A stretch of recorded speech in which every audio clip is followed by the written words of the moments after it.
எல்லாருக்கும் வணக்கம். இன்றைக்கி மட்டன் ஸ்டஃப் இட்லி பார்க்கலாம். ஃபஸ்ட்டு அது கடாயில் ஒரு எண்ணெய் ஊற்றிட்டு சோம்பு, பட்டை, இலை போட்டுட்டு கடுகு எல்லாம் பொரிஞ்சதுக்கப்புறம் வெங்காயம் ஒரு 4 வெங்காயம் கட் பண்ணியிருக்கேன் சின்னதாக.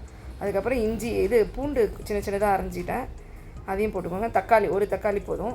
நல்லா வதங்கணும். நல்லா வதங்கினதுக்கப்புறம் இஞ்சி பூண்டு பேஸ்ட்டு போடுங்க. நல்லா வதங்கட்டும்.